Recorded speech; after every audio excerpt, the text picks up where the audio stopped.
अस्सलाम वालेकुम, मैं हूं Shayan and welcome to the new video.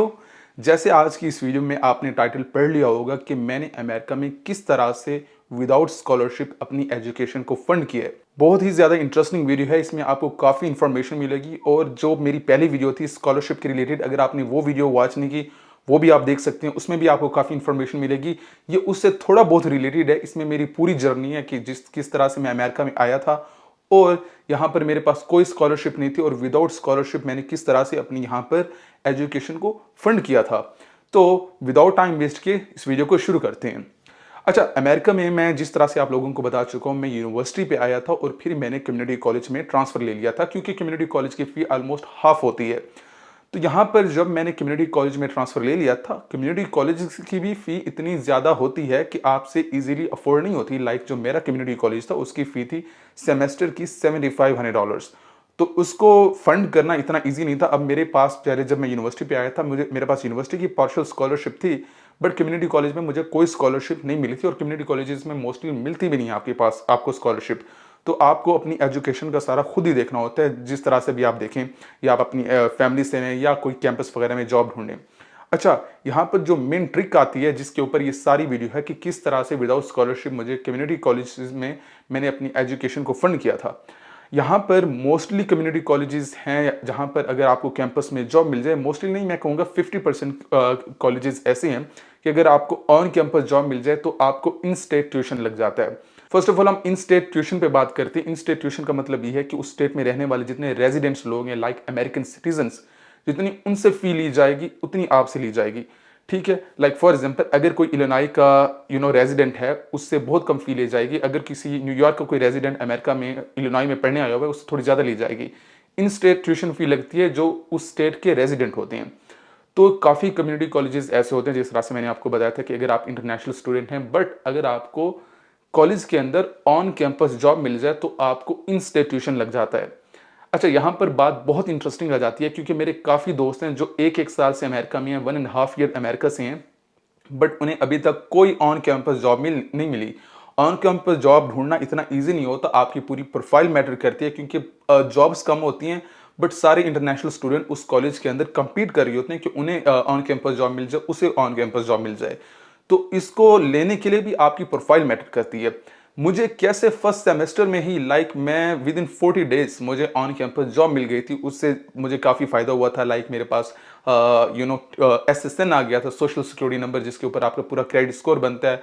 और वो लाइक आपके अमेरिका में सबसे मेन चीज़ है। लाइक अमेरिका में आपकी सारी इज्जत आपके क्रेडिट स्कोर की होती है। खैर, मैं वीडियो को ज़्यादा इलोंगेट नहीं करूँगा, मैं आपको बताऊँगा किस तरह से मुझे ऑन कैंपस जॉब मिली थी। मेरी जो रेज़्यूमे थी, मेरी सीवी थी, वो बहुत अच्छी थी, उसमें बहुत ज़्यादा एक्सपीरियंस था क्योंकि मैं पिछले 7-8 साल से काम कर रहा हूँ। मैंने मुख्तलिफ यूएस की कंपनीज़ के साथ काम किया है, मेरी अपनी प्रोफ़ाइल इतनी स्ट्रॉन्ग थी।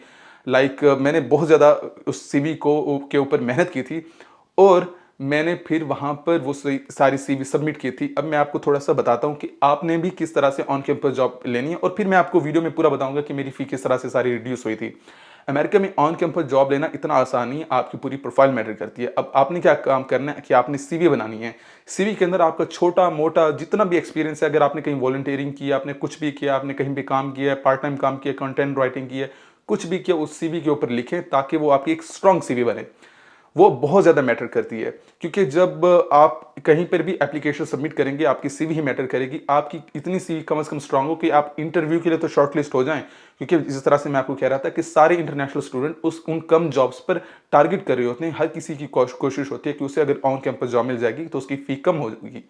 तो जॉब्स कम होती हैं, एप्लीकेंट ज़्यादा होते हैं, तो आपने किस तरह से स्टैंड आउट करना है, आपने अपनी सीवी पे बहुत ज़्यादा काम करना है। उसके अलावा जिस जिस डिपार्टमेंट में आपको जॉब ओपनिंग होती है, आप उस डिपार्टमेंट के अंदर जाएँगे, उनसे बात करेंगे, उनसे कहेंगे कि मैंने यहाँ पर अप्लाई किया है, आप काइंडली मेरी सीवी को देखिएगा और अगर शॉर्टलिस्ट कर सकते हैं तो मुझे बताइएगा। लाइक आप हर जगह वॉक इन करेंगे, उन डिपार्टमेंट्स में आप फिजिकल भी अपनी सीवी दे के आएँगे। ये चीज़ें मैटर करती हैं। फर्स्ट ऑफ ऑल आपके लिए सबसे मेन इंपॉर्टेंट चीज़ है आप अमेरिका आएँ, ठीक है? अगर आपको स्कॉलरशिप नहीं मिल रही, इसका ये मतलब नहीं है कि आप सर पकड़ कर बैठ जाएँ कि भाई अब मेरी लाइफ खत्म हो गई है, मेरे पास अब कोई और ऑप्शन नहीं है। यहाँ पर और आके भी आपके पास काफ़ी ऑप्शन हो जाते हैं। आपको फिर मैं और भी बताऊँगा, मुझे यहाँ पर बाद में एक स्कॉलरशिप भी मिली थी। खैर, आपने हर एक-एक डिपार्टमेंट जाना है, वहाँ पर जाके अपनी फिजिकल सीवी देनी है। और जब मैं आया था तो 22 जॉब्स ओपनिंग थी। लेकिन उस 22 जॉब्स पे मैं कहता हूँ 300-400 एप्लीकेंट्स होंगे आराम से, इंटरनेशनल स्टूडेंट जितने भी थे। तो मैंने वहाँ पर अपनी सीवी सबमिट की, फिर मुझे विदिन 10 टू 15 डेज़ इंटरव्यू की कॉल आ गई कि आप आएँ, आप हमें इंटरव्यू दें। तो मैं वहाँ पर इंटरव्यू देने गया और वहाँ पर मेरी सिलेक्शन हो गई। अब मैं आपको बताता हूँ कि वहाँ पर बाद में जब मेरी इंटरव्यू बहुत लंबा था, वहाँ पर लाइक 4 बंदे बैठे थे, लाइक उस डिपार्टमेंट के बड़े-बड़े लोग जो होते हैं, उन्होंने मुझसे डिफरेंट क्वेश्चन्स किए थे। उन्होंने मुझे कहा था कि आप अपना पुराना एक्सपीरियंस बताएँ, आपको सबसे अच्छा चीज़ क्या लगती है, बुरी चीज़ क्या लगती है, आपको अपनी जॉब के अंदर सबसे अच्छी बुरी चीज़ क्या लगती है। Like it was like 10 to 15 minutes of interview, जिसमें आपसे बहुत सारे क्वेश्चंस किए जाते हैं। डिपेंड करता है आपकी यूनिवर्सिटी पे वो किस तरह से आपका इंटरव्यू लेती है। लाइक ये मेरा एक तरह से इंटरव्यू था। उसके बाद मुझे 5 टू 6 डेज़ के अंदर फिर उन्होंने एक ईमेल किया था कि आप जॉब के लिए सिलेक्ट हो गए हैं। तो उससे मुझे इतनी खुशी मिली थी कि भाई कम से कम मुझे जॉब तो मिली। अब मेरी ट्यूशन रिड्यूस होगी और बाद में उस डिपार्टमेंट के जो चीयर थे उन्होंने मुझे बताया था कि टोटल इंटरव्यू के लिए भी 40 एप्लीकेंट्स आए थे, उसमें से एक बंदे को वो जॉब मिली थी और वो आप थे। तो मैं आपको ये बता रहा हूँ कि ऑन कैंपस जॉब लेना भी कंपेटिटिव होता है, बट इसका ये मतलब नहीं है कि आप नहीं ले सकते। 22 और भी डिपार्टमेंट्स थे, बट मोस्टली वो यही करते हैं कि जो अमेरिकन सिटीजन होते हैं उनको भी प्रेफर करते हैं। लाइक स्टूडेंट एड की जॉब होती है, उसमें अमेरिकन भी अप्लाई करते हैं, इंटरनेशनल स्टूडेंट्स भी अप्लाई करते हैं। जिसकी प्रोफाइल सीवी अच्छी होती है उसको सिलेक्ट किया जाता है। आपकी इंग्लिश मैटर करती है, आपकी पूरी एक तरह से प्रोफाइल मैटर करती है। खैर, वहाँ पर फिर मेरी सिलेक्शन हो गई थी और फिर जो मेरी ट्यूशन थी लाइक $7500 वो रिड्यूस होके $1900 हो गई थी। ठीक है। अब और इसका क्या फायदा होता है, आपको 20 आवर्स कैंपस के अंदर वर्क अलाउड होता है, आप काम कर सकते हैं और आपकी अच्छी खासी पे होती है। लाइक जो अच्छी खासी तो नहीं, लाइक जो नॉर्मल एवरेज एक स्टेट ने मुकर्रर की होती है। मेरी $15 आई थिंक पर आवर पे थी। अब आप 20 आवर्स काम कर सकते हैं। इस तरह से अगर आप मंथली आराम से $1000 आपको मिल जाता है। आपकी फी ओनली $1900 है, तो आप सिर्फ 2 महीने की अपनी अर्निंग से अपना पूरा सेमेस्टर की फी मैनेज कर सकते हैं। बाकी 4 महीने आप अपनी पॉकेट में रखें, आप अपने डेली एक्सपेंसेस बेयर करें, जो भी आपने करना है। सो विद इन 2 मंथ्स आप 2 मंथ की अर्निंग से आप अपना पूरा सेमेस्टर पढ़ सकते हैं। तो आपके लिए कितना ईज़ी हो जाता है। आपका एक तरह से फिर क्रेडिट स्कोर बिल्ड होने लग जाता है। आपकी पूरी लाइफ थोड़ी ईज़ी होने लग जाती है। आपके ऊपर प्रॉपर $7000 $8000 फी का एक बर्डन नहीं होता। तो ये छोटी-छोटी चीज़ें आपकी मैटर करती हैं और आपकी यहाँ पर लाइफ भी आसान बनाती हैं।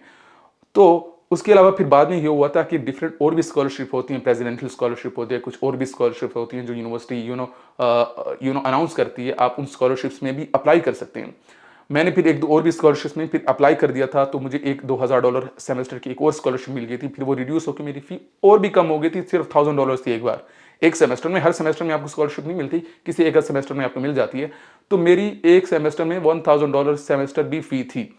तो पूरी वीडियो का कहने का ये मतलब है कि अगर आपको ऑन कैंपस जॉब मिल जाती है, तब भी आपको एक तरह से स्कॉलरशिप की तरह से ही आप उसे देख सकते हैं कि आपकी फी इतनी रिड्यूस हो जाती है कि आप अपना सारा कुछ खुद मैनेज कर सकते हैं। तो अगर आप बैचलर के लिए आ रही हैं और पाकिस्तान से आपको जॉब कोई स्कॉलरशिप नहीं मिली, या आपकी फीस ज़्यादा है, तो आप कम्युनिटी कॉलेज में ट्रांसफ़र ले सकते हैं। ऐसे कॉलेजेस में ट्रांसफ़र लें जहाँ पर अगर आपको ऑन कैंपस जॉब मिले तो आपकी ट्यूशन रिड्यूस हो जाए।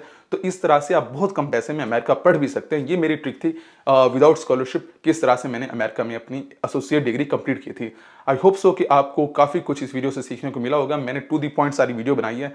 इसके अलावा अगर आपके कोई भी क्वेश्चन हैं, आप हमारी कंसल्टेंसी पेज पे मैसेज कर सकते हैं। आप मेरे साथ 1-on-1 सेशन बुक कर सकते हैं। मैं कंसल्टेंसी पेज का लिंक डिस्क्रिप्शन में भी दे दूंगा, आप वहां पर मैसेज भी कर सकते हैं। इंशाल्लाह मिलते हैं अगली वीडियो में, तब तक के लिए अल्लाह हाफिज़।